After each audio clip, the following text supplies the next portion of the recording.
नमस्कार, आप देख रहे हैं के भारत और मैं हूं आपके साथ पुलकित। 2020 एक ऐसा वर्ष जबकि दुनिया तमाम मुसीबतों का सामना कर रही है।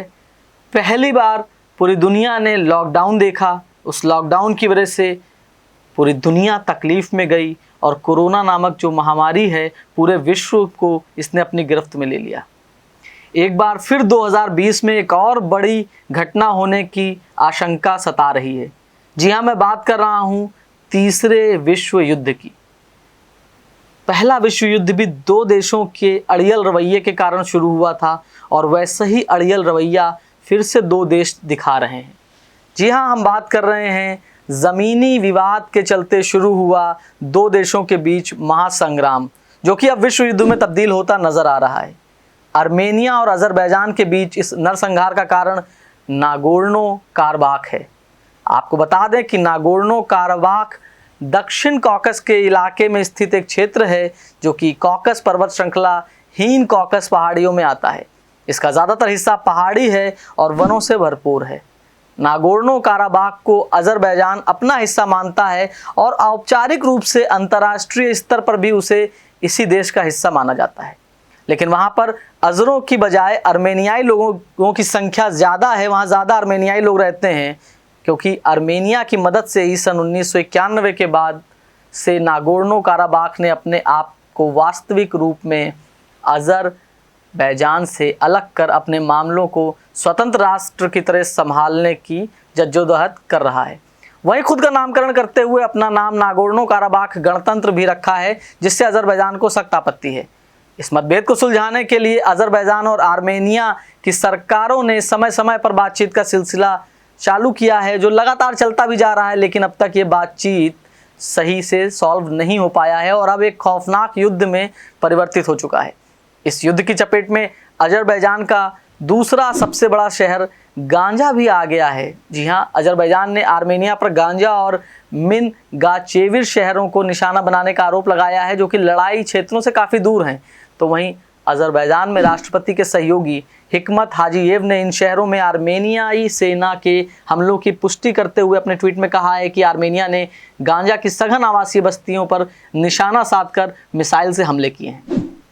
बात करें अगर आर्मेनियाई रक्षा मंत्रालय की, तो उसने इन दावों को सिरे से खारिज करते हुए कहा है कि हमने अज़रबैजान की दिशा में कोई गोलाबारी नहीं की है और उन्होंने कहा है कि ये आरोप जो हैं वो हताशावश लगाए जा रहे हैं हमारे ऊपर।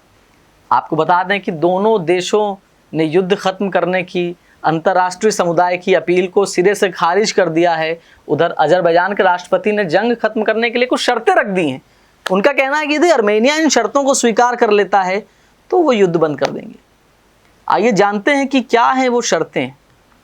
अज़रबैजान का कहना है कि अगर आर्मेनियाई सेना तुरंत उसके इलाके से पीछे हटती है, अब यहाँ इलाका जो है वो नागोर्नो काराबाख का इलाका है जिसकी हम बात कर रहे हैं, और ये यानी कि हक छोड़ देती है आर्मेनियाई सेना उस क्षेत्र पर से, और उसके अलावा युद्ध को ख़त्म करने की समय सीमा भी बताती है और साथ ही साथ माफ़ी भी मांगती है, तभी वो युद्ध को ख़त्म करेंगे।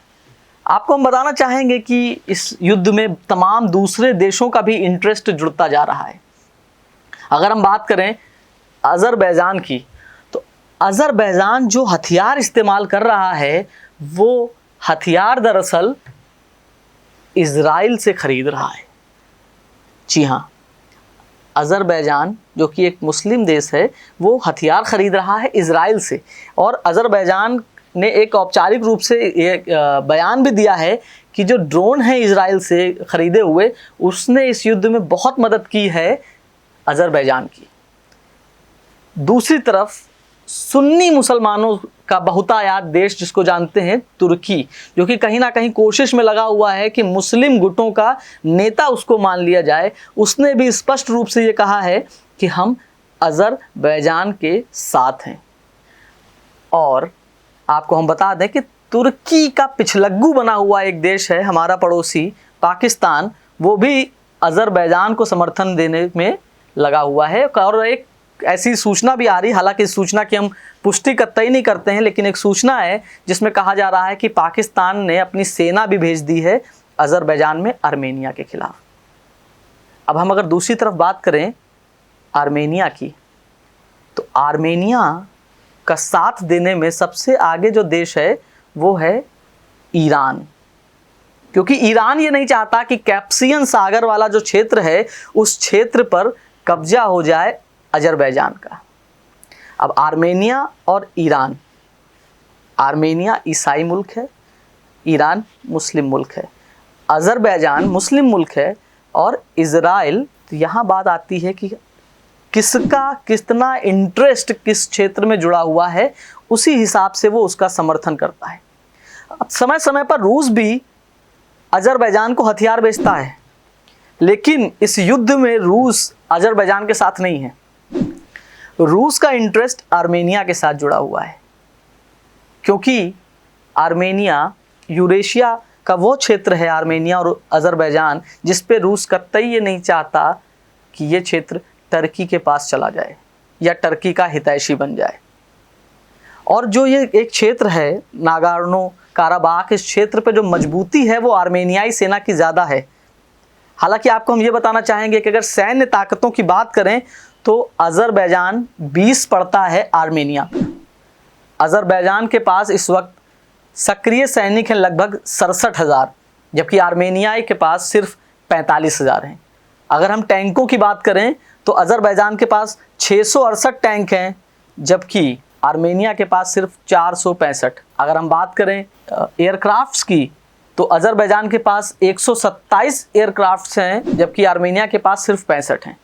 अब दोनों देशों का ये जो अड़ियल रवैया है, इसी तरीके से शुरुआत हुई थी प्रथम विश्व युद्ध की भी, और ये अड़ियल रवैया छोड़ने को तैयार नहीं है। इनका कहना है कि साहब हम तो युद्ध करेंगे क्योंकि ये क्षेत्र हमारा है, सुलह की कोई संभावना नज़र नहीं आ रही। ऐसे में अगर व्लादिमीर पुतिन ने इसमें इंटरेस्ट लिया तो कहीं ना कहीं अमेरिका भी इसमें आगे आ सकता है, और उसके बाद चाइना भी अपना इंटरेस्ट जरूर देखेगा। हालांकि भारत की रुख की अगर बात करें तो भारत वैसे तो किसी के साथ नहीं है, लेकिन सबको पता है कि भारत के जो ताल्लुकात हैं वो आर्मेनिया के साथ ज़्यादा अच्छे हैं। हालांकि अजरबैजान से भी हमें कोई दुश्मनी नहीं है। तो भारत तो सदैव से कहता चला आया है कि शांति रहनी चाहिए क्षेत्रों में, क्योंकि कहीं पर भी हमला हो, दुनिया के किसी भी क्षेत्र में हमला हो, धरती माँ की कोख सूनी होती है। हम तो यही अपील करेंगे अजरबैजान से भी और आर्मेनिया से भी कि शांति की बात करें और शांति की राह पर चलें। बस यही हमारा कहना है। देश और दुनिया की तमाम बाकी बड़ी खबरों के लिए बने रहें हमारे साथ और देखते रहें के भारत। धन्यवाद।